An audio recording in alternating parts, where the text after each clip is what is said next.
Fact वाणी एक channel में आपका स्वागत है, जहां हम लाते हैं धर्म, रहस्य, इतिहास और आध्यात्मिक ज्ञान से जुड़ी वो बातें जो न सिर्फ सोच बदल देती हैं, बल्कि आपको अंदर तक झकझोर देती हैं। अगर आप भी जानना चाहते हैं आत्मा, पुनर्जन्म और अद्भुत रहस्यों की सच्चाई, तो इस सफर में हमारे साथ जुड़िए और फैक्ट वाणी एक को सब्सक्राइब करना न भूलें। फैक्ट वाणी एक में आपका स्वागत है। क्या आपने कभी सोचा है, मृत्यु के बाद आत्मा कहाँ जाती है? क्या होता है शरीर छोड़ने के बाद? क्या आत्मा स्वर्ग या नरक में जाती है, या कहीं और? गरुड़ पुराण में इन सब सवालों के उत्तर छिपे हैं और आज हम जानेंगे आत्मा की उस रहस्यमयी यात्रा को जो मृत्यु के बाद शुरू होती है। मृत्यु के क्षण में आत्मा कैसे निकलती है? गरुड़ पुराण के अनुसार जब जीवन समाप्त होता है, तब प्राण वायु शरीर से बाहर जाती है और आत्मा को यात्रा पर ले जाती है। प्रेत योनि और 11 दिन की यात्रा। आत्मा 11 दिन तक धरती के इर्द गिर्द भटकती है।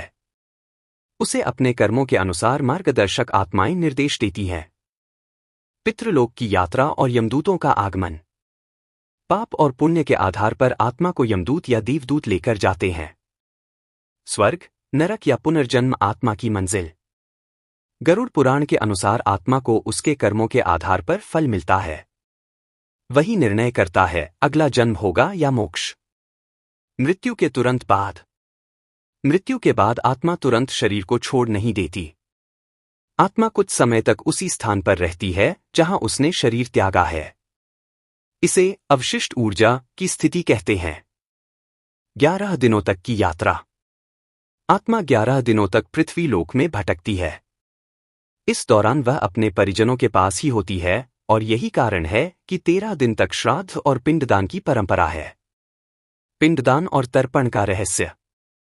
गरुड़ पुराण के अनुसार मृतात्मा को शरीर जैसे प्रतीक पिंडों के द्वारा धीरे धीरे नया सूक्ष्म शरीर प्राप्त होता है, जिससे वो आगे की यात्रा कर सके। यदि यह न किया जाए तो आत्मा दुखदायी भटकाव में चली जाती है। यमलोक की यात्रा। 12वें दिन से आत्मा यमलोक की यात्रा पर निकलती है। इस यात्रा में उसे 16 मुख्य मार्गों से गुजरना पड़ता है। रास्ते में उसे अपने अच्छे और बुरे कर्मों का एहसास होता है। चित्रगुप्त का लेखा जोखा। यमलोक पहुंचने पर आत्मा को चित्रगुप्त के समक्ष प्रस्तुत किया जाता है। यहीं पर उसके सारे जीवन का लेखा जोखा देखा जाता है और यह तय होता है कि आत्मा को स्वर्ग मिलेगा या नरक, या उसे पुनर्जन्म मिलेगा। स्वर्ग, नरक या पुनर्जन्म। पुण्य आत्माएं स्वर्ग जाती हैं, जहां उन्हें सुख की प्राप्ति होती है। पाप करने वालों को नरक भेजा जाता है। यह स्थायी नहीं होता, बल्कि कर्मानुसार होता है। कुछ आत्माओं को पृथ्वी लोक में पुनर्जन्म देना तय होता है, मनुष्य, पशु, पक्षी आदि रूपों में। मोक्ष की अवस्था। जिनकी भक्ति, सेवा और कर्म बेहद शुद्ध होते हैं, उन्हें मोक्ष प्राप्त होता है।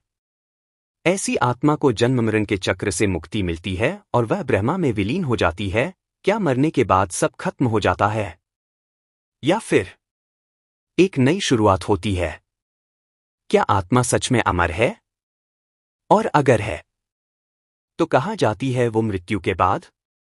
आज फैक्ट वाणी एक पर हम जानेंगे जीवन, मृत्यु और पुनर्जन्म का रहस्य। जीवन आत्मा का प्रारंभिक ठिकाना।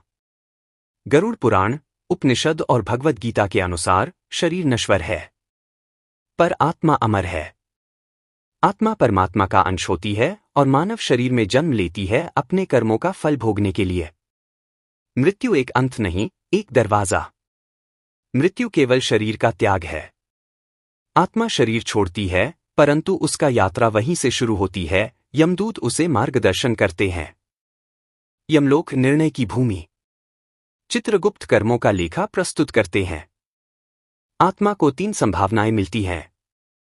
स्वर्ग, नरक, पुनर्जन्म। पुनर्जन्म कर्मों का फल। जो आत्मा मोक्ष प्राप्त नहीं कर पाती, वो फिर से जन्म लेती है। पुनर्जन्म सिर्फ इंसान के रूप में नहीं, बल्कि किसी भी योनि में हो सकता है, पशु, पक्षी या कीट तक। मोक्ष, अंतिम मुक्ति। मोक्ष तब मिलता है जब आत्मा सारे बंधनों और कर्मों से मुक्त हो जाती है। यह ईश्वर से एकाकार हो जाने की स्थिति होती है, जहां न जन्म होता है, न मृत्यु। अगर आपको ये रहस्य पसंद आया हो तो वीडियो को लाइक करें, शेयर करें और फैक्टवाणी 1 को सब्सक्राइब करना बिल्कुल न भूलें। हम फिर मिलेंगे एक नए रहस्य, एक नई खोज के साथ। तब तक के लिए जय श्री राम, जय बजरंग बली।